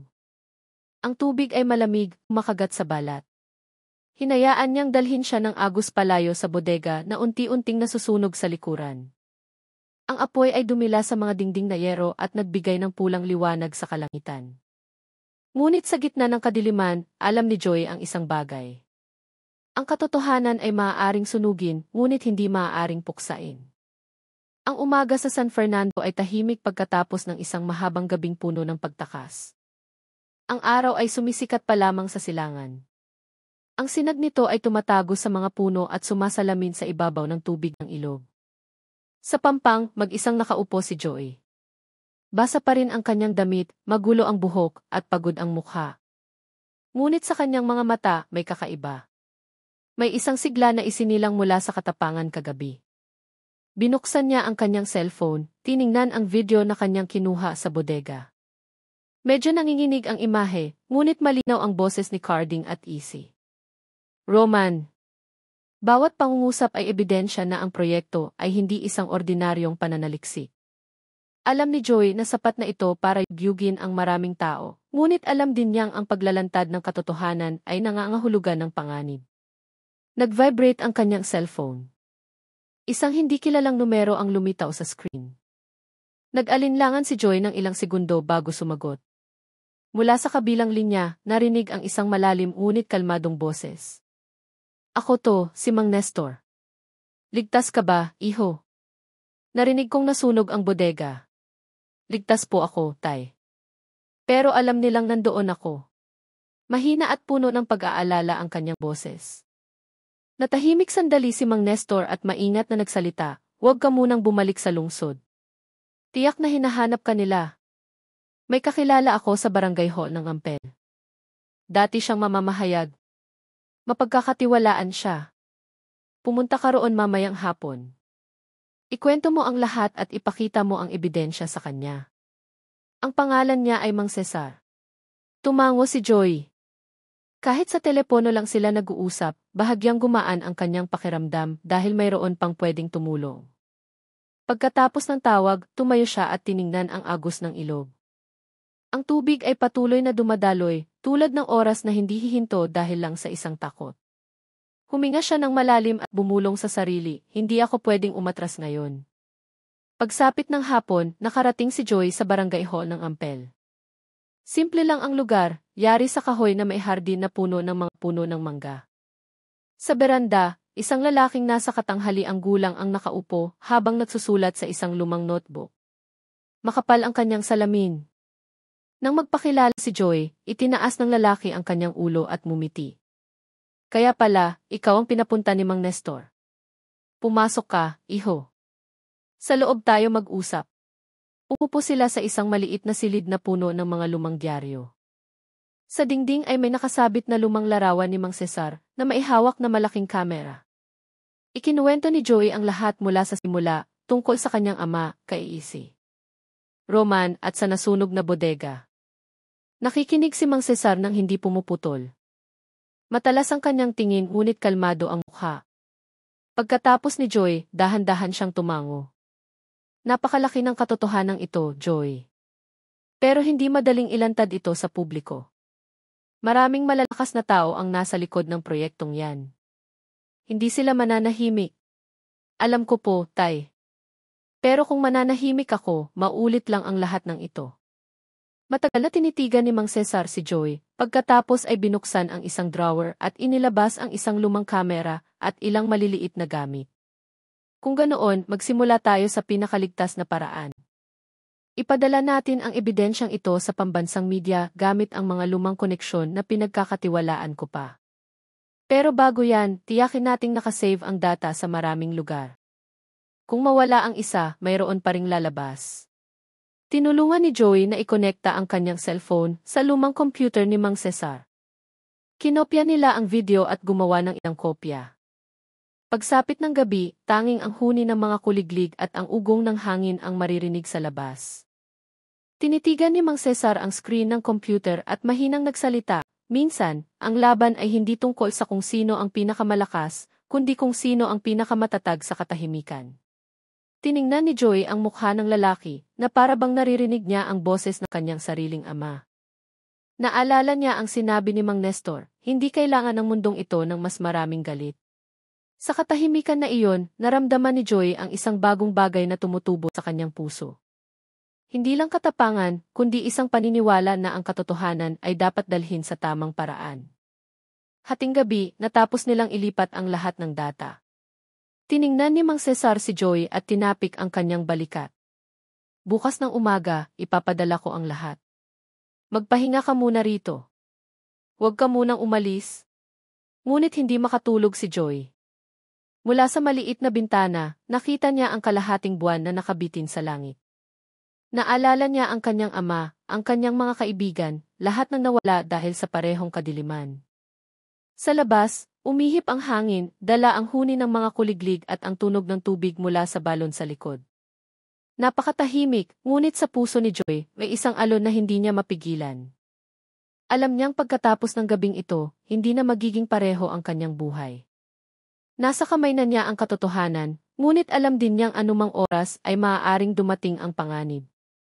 Sa ilalim ng maputlang liwanag ng buwan, nangako si Joey sa kanyang puso, anuman ang mangyari, magpapatuloy ako. Hindi ako lumalaban sa tao. Lumalaban ako sa takot at ang katotohanan ay dapat makarating sa mga may karapatan. Sumikat ang araw sa kalangitan ng San Fernando. Ang malambot na liwanag ay nagsimulang tumagos sa mga bintanang kahoy ng barangay hall ng Ampel. Sa loob ng simpleng silid na iyon, nagising si Joey na may mabigat na ulo. Sandali lang siyang natulog, ngunit ang kanyang isipan ay patuloy na gumagana buong gabi. Sa mesa, nakaupo na si Mang Cesar mula pa madaling araw. Isang tasa ng kapeng barako ang umuusok sa harap niya at sa screen ng computer, makikita ang video na kanilang sinave kagabi. Lumingon si Mang Cesar nang magising si Joey. Umaga na, iho. Kinopya ko na ang file na ito sa ilang lugar. Mayroon sa isang server sa ibang bansa, at mayroon din sa isang memory card na itinago ko sa iba't ibang lokasyon. Kung may mangyari man, hindi nila mabubura ang lahat. Umupo si Joey sa isang silyang kawayan, tinitingnan ang screen na may namamagang mga mata. Salamat po, Tay. Hindi ko po alam kung paano kung wala ang tulong ninyo. Bahagyang umiti si Mang Cesar. Huwag ka munang magpasalamat. Pagkatapos nito, magbabago ang buhay mo. Handa ka na bang harapin ang lahat? Yumuko si Joey. Hindi ko po alam kung handa ako. Pero alam kong kung hindi ako kikilos, walang magbabago. Dahan-dahang tumango si Mang Cesar. Iyan ang sagot na madalas kong marinig mula sa tatay mo. Mayroon din siyang parehong tapang. Bumuo sila ng plano. Ngayong araw, ipapadala ni Mang Cesar ang video at mga kopya ng ulat sa pamamagitan ng mga lumang koneksyon na pinagkakatiwalaan niya sa Maynila. Kilala niya ang ilang veteranong mamamahayag na maaaring mag-imbestiga ng mas malalim nang hindi binabanggit ang pangalan ng source. Pinakiusapan si Joey na manatili sa Ampel at huwag umalis bago bumalik si Mang Cesar. Ngunit bago pa tumaas ang araw, isang motorsiklo ang huminto sa harap ng barangay hall. Isang batang lalaki ang nag-abot ng isang maliit na sulat. Kinuha ito ni Mang Cesar, dahan-dahang binuksan. Biglang nagbago ang kanyang mukha. Tiningnan siya ni Joey nang may pagtataka. Ano po yan, Tay? Mabilis na binasa ni Mang Cesar ang sulat. Alam nila ang may 2 taong dumating na naghahanap ng isang binata mula sa lungsod. Sabi, may dala raw ebidensya tungkol sa lumang proyekto. Mag-ingat, huwag magtiwala kahit kanino. Naramdaman ni Joey ang pagbilis ng kanyang dugo. Kaya pala, alam na nilang nandito ako. Mabilis na tumayo si Mang Cesar, pinatay ang computer at inilagay ang memory card sa bulsa ng kanyang polo. Kalma lang, may oras pa tayo. Magtago ka muna sa kabilang bahay, yung abandonadong bahay ng dating kapitan. Ako na ang bahalang maglihis ng atensyon nila. Sumunod si Joey na walang maraming salita. Lumabas siya sa likod bahay, dumaan sa hardin na puno ng mga puno ng mangga. Ang malamig na hangin ng umaga ay hindi makapagpakalma sa mabilis na tibok ng kanyang puso. Pumasok siya sa abandonadong bahay sa dulo ng hardin. Marupok na ang pinto, ngunit sapat na para pagtaguan. Mula sa siwang ng dingding na kawayan, nakikita niya ang harapan ng barangay hall. Ilang minuto ang lumipas, dalawang itim na sasakyan ang huminto roon. Bumaba ang tatlong lalaking nakapormal na damit. Ang isa ay kilala ni Joy. Malinaw na nakita ang mukha ni Carding, ngayon ay walang ngiti. Kinausap niya si Mang Cesar na nakatayo sa beranda na may kalmadong mukha. Hinanap namin ang isang binata. Sabi, dumating daw dito kagabi. Ang pangalan ay Joy. Gusto lang naming makausap sandali. Tinitigan sila ni Mang Cesar ng matagal at sumagot. Walang binata rito. Mula kahapon, tahimik ang barangay hall. Ako lang ang nandito. Sumingkit ang mga mata ni Carding. Lumapit siya, direktang tinitigan ang mukha ni Mang Cesar. Huwag kang magsinungaling. Gusto lang naming tiyakin. Bahagyang umiti si Mang Cesar. Kung gusto niyo lang tiyakin, sige, tingnan ninyo. Pero sigurado akong wala kayong makikita. Sumenya si Carding. Pumasok ang dalawang tauhan niya, tiningnan ang bawat silid. Pinigil ni Joy ang kanyang hininga sa likod ng dingding na kawayan. Nanigas ang kanyang katawan. Narinig niya ang kanilang mga yabag na papalapit. Ang tunog ng sapatos sa sahig na kahoy. Ilang metro na lang ang layo. Ang kanyang puso ay kumakabog na parang maririnig mula sa labas. Bigla, narinig ang malakas na boses ni Mang Cesar. Hoy, huwag ninyong basta-basta hawakan ang mga gamit ko. Mga dokumento ng barangay yan. Sasagutin niyo ba pag nasira? Ang boses niya ay nagpatigil sa dalawang lalaki. Lumabas muli si Carding na may inis sa mukha. CJ. Pero pag nalaman naming nagsisinungaling ka, huwag kang umasang makakatulog ka ng mahimbing. Nagsindi si Carding ng sigarilyo at bumalik sa sasakyan. Ilang minuto, umalis ang mga sasakyan, nag-iwan ng alikabok sa hangin. Dahan-dahang lumabas si Joy mula sa abandonadong bahay. Nanghihina ang kanyang katawan, ngunit ang kanyang mga mata ay nagpapakita ng ginhawa. Nakatayo si Mang Cesar sa beranda. Kalmado pa rin ang kanyang mukha, kahit na may pawis sa kanyang noo. Babalik sila, iho. Hindi sila susuko hanggat hindi kanila nahahanap. Tiningnan ni Joy ang daan na nagsisimula ng humupa. Ano po ang gagawin natin ngayon? Huminga ng malalim si Mang Cesar. Kailangan kong umalis ngayon din. Ang file na iyan ay dapat makarating sa tamang tao. Manatili ka rito. Huwag kang lalabas hanggat hindi ako nagpapadala ng balita. Kung hindi ako bumalik sa loob ng 3 araw, alam mo na ang gagawin mo. Natahimik si Joy. Gusto niyang pigilan, ngunit alam niyang buo na ang desisyon ni Mang Cesar. Tinapik siya ng matanda sa balikat. Huwag kang matakot, Joy. Ang katotohanan ay hindi kailanman nag-iisa. Palaging may mga hindi nakikitang kamay na nagbabantay dito. Nang hapong iyon, umalis si Mang Cesar sakay ng kanyang lumang motorsiklo, dala ang isang maliit na bag na naglalaman ng lahat ng ebidensya. Nakatayo si Joy sa gilid ng daan, tinitingnan siyang umalis hanggang sa mawala sa likuan. Dahan-dahang umihip ang hangin, naglaglagan ang mga tuyong dahon sa daan. Sa kanyang puso, tahimik na nagdasal si Joy. Sana'y protektahan siya ng Diyos. Dahil ngayong gabi, ang kanilang laban ay tunay na nagsisimula pa lamang. Ang langit sa hapon sa San Fernando ay naging kulay kahel. Nakatayo si Joy sa hardin ng barangay hall ng Ampel, tinitingnan ang tahimik na daan. 3 oras na ang nakalipas mula nang umalis si Mang Cesar, papuntang Maynila dala ang ebidensya.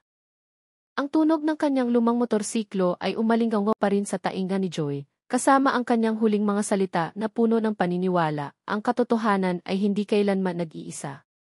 Ngunit ngayon, ang katahimikan ay nagdulot ng higit na pagkabalisa sa kanyang puso. Pumasok siya sa loob, umupo sa silyang kahoy na may amoy pa ng kape kaninang umaga.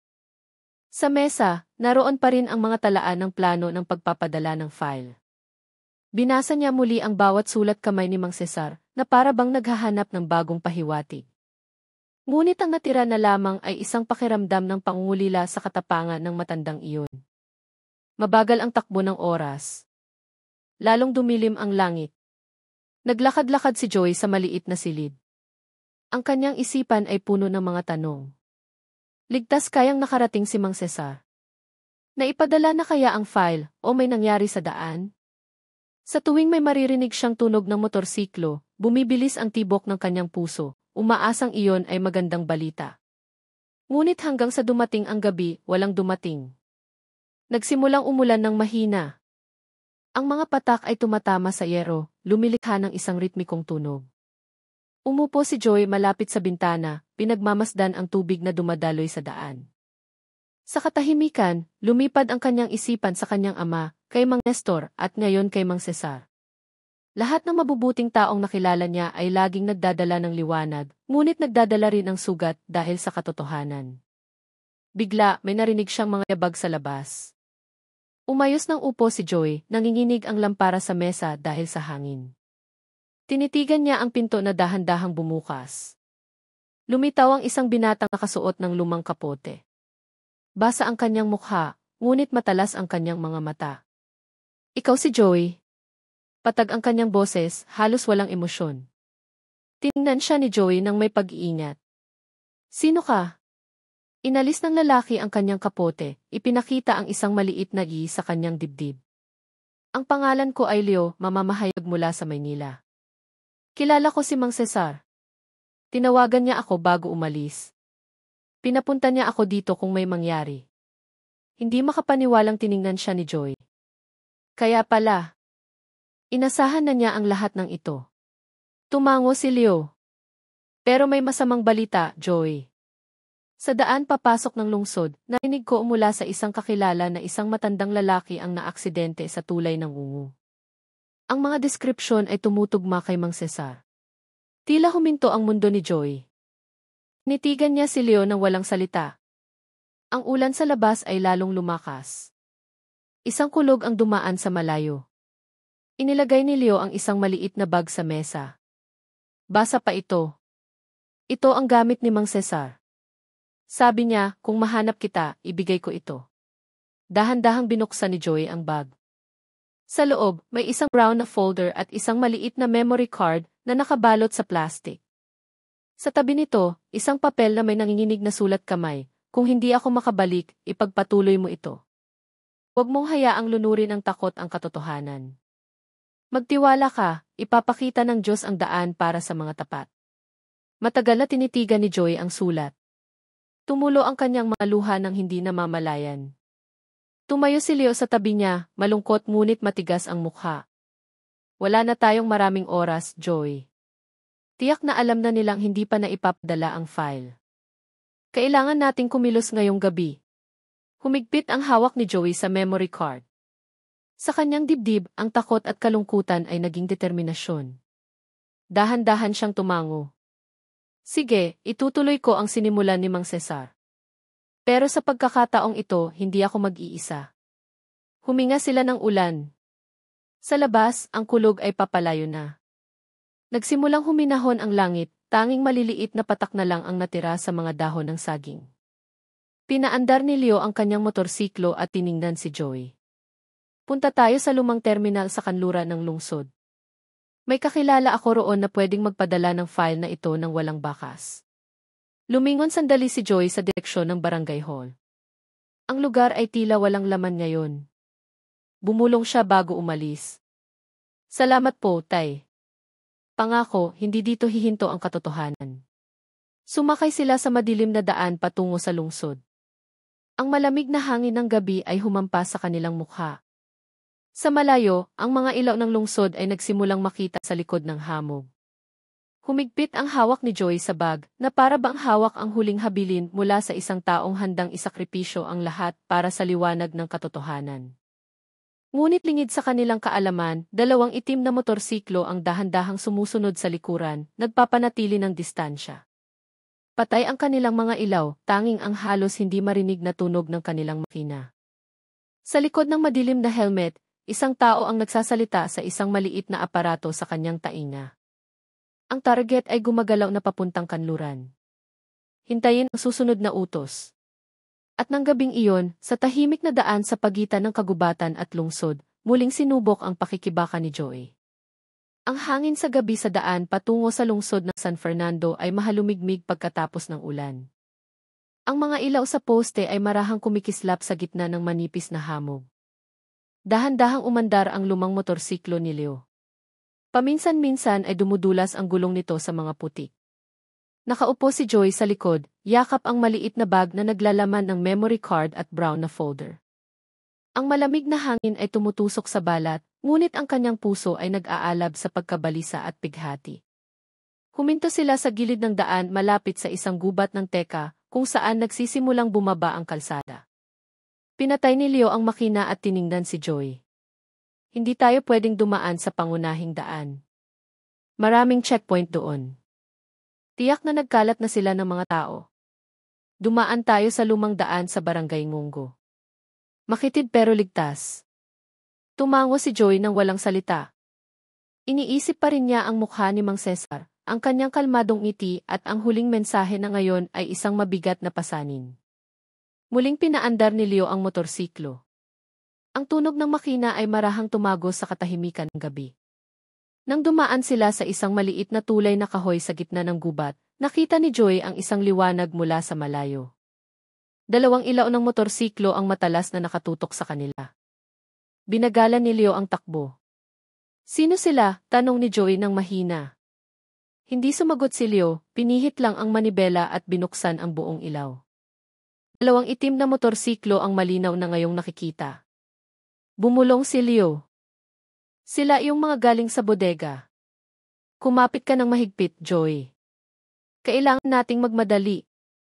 Agad na humarurot ang motorsiklo, tinahak ang madulas na pababang daan. Ang tunog ng makina ay umalinggaw-ngao sa mga puno. Ang dalawang motorsiklo sa likod ay humabol. Papalapit na ang distansya. Lumingon si Joy at nakita ang kislap ng metal sa kamay ng isa sa mga humahabol. Ang hangin ng gabi ay malakas na umihip. Dala ang tunog ng mga nababaling sanga at ang ugong ng mga makina. Sa harap nagsanga ang daan. Pinili ni Leo ang kanang daan patungo sa isang makitid na tulay na tumatawid sa isang maliit na ilog.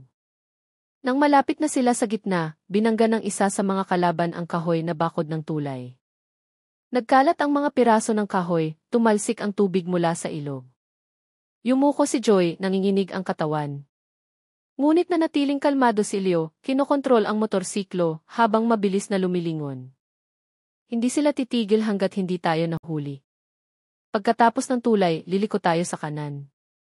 May lumang bahay doon ang kaibigan ko. Magtago muna tayo.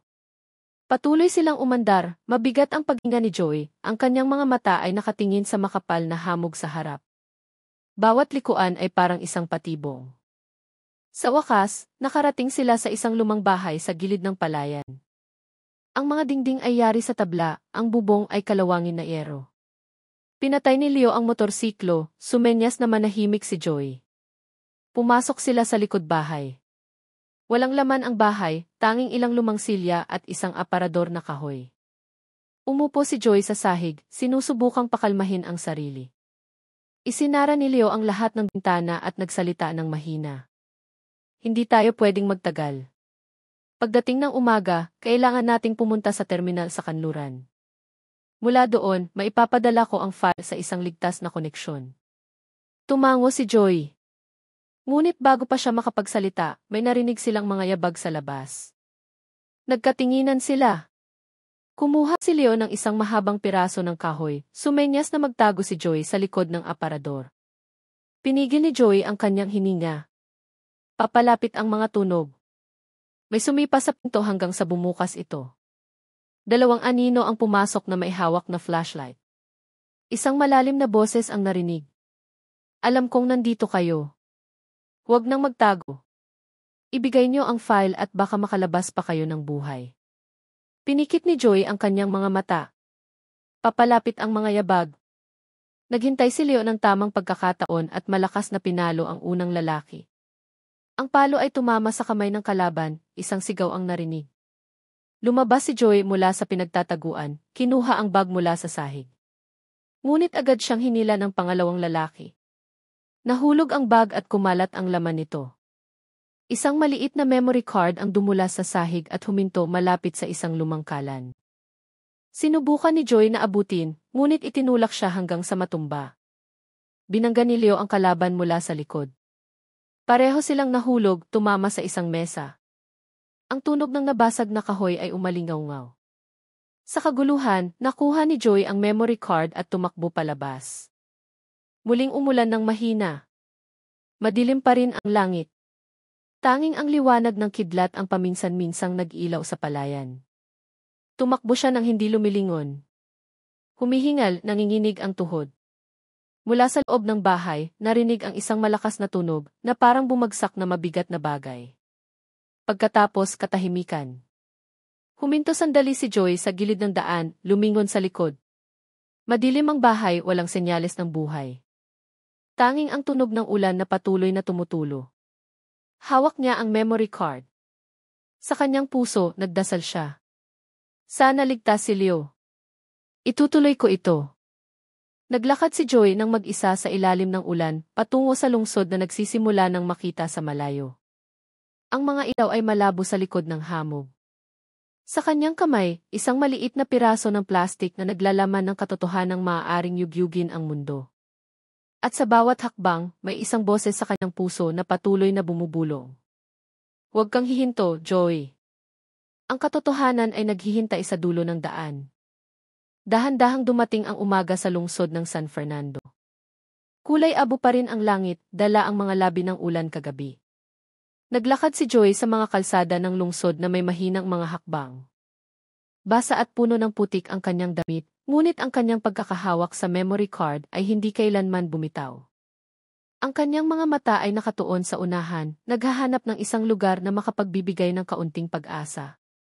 Sa gitna ng patuloy na banta, huminto siya sa harap ng isang maliit na tindahan sa gilid ng daan. Sa loob, isang babaeng nasa katanghaliang gulang ang nagbubukas ng kanyang kapihan. Palangiti ang kanyang mukha, malambot ang boses. Iho, mukhang pagod ka. Pumasok ka muna, patuyuin mo ang iyong sarili. Bahagyang humiti si Joy at umupo sa isang silyang kawayan malapit sa bintana. Binigyan siya ng babae ng isang mainit na tasa ng kape at isang piraso ng tinapay. Habang umaamoy ang kape, naramdaman ni Joy ang kaunting kapayapaan, ngunit hindi nagtagal ang kanyang isipan. Sa labas, dahan-dahang dumaan ang dalawang itim na sasakyan. Mabilis na yumuko si Joy. Alam niyang hinahanap pa rin siya. Napansin ito ng babae. May humahabol ba sa'yo, iho? Mahinang sumagot si Joy. May mga taong gusto akong patahimikin, Nay. Pero hindi ako pwedeng huminto. Matagal siyang tiningnan ng babae at sinabi, ang mundong ito ay puno ng masasamang tao, pero hindi natutulog ang Diyos. Kung tama ang dala mo, huwag kang matakot. Gawin mo lang ng may mabuting hangarin. Ang mga salitang iyon ay tumago sa dibdib ni Joy na parang yakap ng isang ina. Tumango siya at tumayo. Salamat po, Nay. Ipagdasal niyo po ako. Lumabas si Joy, tinahak ang isang makitid na eskinita sa likod ng palengke. May isang maliit na internet cafe doon. Kupas na ang pintura. Maingat siyang pumasok. Isang binata ang nakaupo sa counter, abala sa computer. Tiningnan siya ni Joy at sinabi, kailangan ko ng mabilis na internet. Sandali lang. Tumango ang binata. Umupo si Joy sa isang sulok. Nanginginig ang kanyang mga kamay nang isaksak ang memory card. Lumitaw sa screen ang folder na may video at mga ulat mula kay Mang Cesar. Bawat file ay parang nagdadala ng mga alaala at sakripisyo ng mga mabubuting taong nawala. Pinindot niya ang upload button at tinitigan ang screen. Mabagal ang proseso. 15%. 20. 30. Malamig na pawis ang dumaloy sa kanyang sentido. Sa labas, huminto ang isang sasakyan sa harap ng cave. Umayos ng upo si Joy, mabilis ang tibok ng kanyang puso. Mula sa bintana, nakita niya ang dalawang lalaking nakaitim. Ang isa ay kilala niya, si Carding. Huminga siya ng malalim at yumuko. Ang upload ay umabot na sa 50%. Pumasok si Carding at isang tauhan sa loob. Sinubukan silang batiin ng binata sa counter, ngunit iwinagayway lang ni Carding ang kanyang kamay at umikot na may matalas na tingin. Lalong yumuko si Joy. 60%. 65. Papalapit na si Carding. Naglakad siya sa mga hanay ng computer. Ang tunog ng kanyang sapatos ay nagpatigas sa katawan ni Joy. 75%. Konti na lang. Nang makarating si Carding sa likuran, pinigil ni Joy ang kanyang hininga. 85%. Bigla, lumingon si Carding. Joy, nandito ka lang pala. Ang boses niya ay umalingaw-ngaw. Nagulat ang mga tao. Mabilis na tumayo si Joy, tinakpan ang screen. Tiningnan niya si Carding na may determinasyon. Hindi ako susuko. Makakarating ang katotohanan ito. Bahagyang tumawa si Carding. Akala mo malalabanan mo ang lahat ng ito ng mag-isa? Ang mundong ito ay kontrolado ng mga mas malalaki sa'yo. Hindi sumagot si Joy. Tiningnan niya ang screen na ngayon ay nagpapakita ng 75%. Pagkatapos, buong lakas niyang ibinato ang isang silya kay Carding na napaatras. Pinindot ni Joy ang send button at tumakbo palabas. Sumigaw si Carding. Hulihin siya. Tumakbo si Joy sa mga eskinita sa likod. Mabilis ang kanyang mga hakbang, humihingal habang hinahabol siya. Tumawid siya sa isang maliit na kalsada, muntik nang mabangga ng tricycle, at pumasok sa isa pang eskinita. Sa wakas, nakarating siya sa harap ng isang maliit na moske. Huminto siya, tiningnan ang langit na ngayon ay maliwanag na. Humihingal pa rin, ngunit isang ngiti ang dahan-dahang lumitaw. Alam niyang naipadala na ang file. Ano man ang mangyari sa kanya, nahanap na ng katotohanan ang daan nito. Ang tawag sa panalangin para sa tanghali ay umalingaw-ngaw, kasabay ng malambot na hangin. Pinikit ni Joy ang kanyang mga mata, naramdaman ang isang kakaibang kapayapaan. Bumulong siya, para kay Itay, para kay Mang Cesar, para sa lahat ng naniwala. Tinupad ko na ang aking pangako. Sa malayo, nagsimulang marinig ang mga sirena ng pulis. Sa kanyang cellphone, lumitaw ang isang maliit na notification, upload complete. Tiningnan niya ito bago lumakad palayo sa gitna ng maraming tao. Alam niyang marahil, dahan-dahang magbabago ang mundo.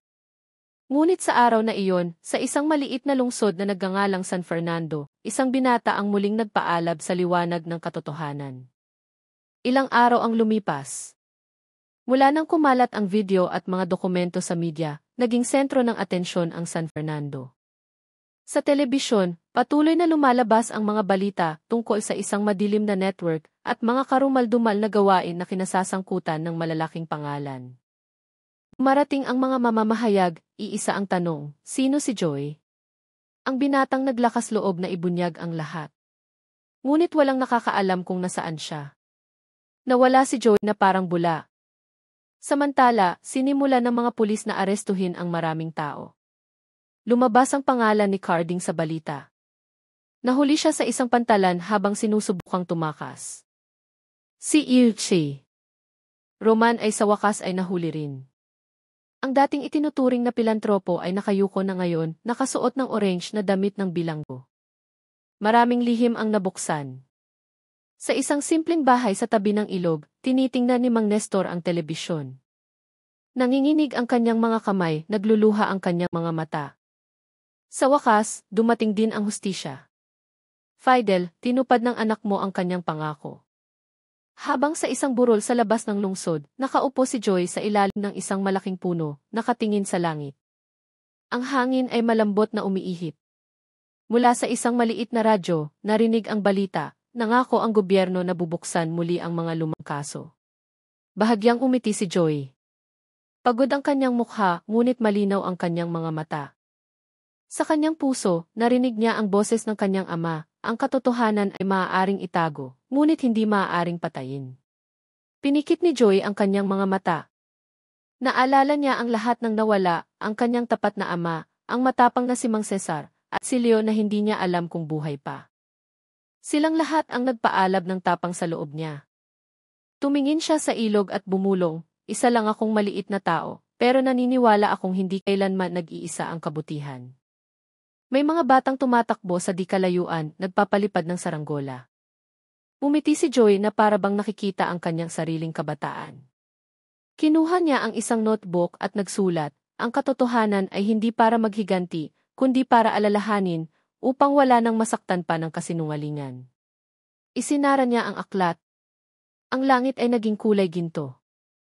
Nagsimula nang umuwi ang mga ibon. Tumayo si Joy at tiningnan ang lungsod mula sa malayo. Alam niyang hindi na magiging pareho ang kanyang buhay, ngunit payapa ang kanyang puso. Dahil sa ilalim ng langit ng Pampanga, nagpaalab siya ng apoy ng katotohanan na hindi na mamamatay. Dahan-dahan siyang bumaba sa burol, hinahak ang daan patungo sa isang baryo. Sa likuran niya, ang huling sinag ng araw ay sumasalamin sa ilog, isang tanda na ang pakikibaka ay hindi pa tapos.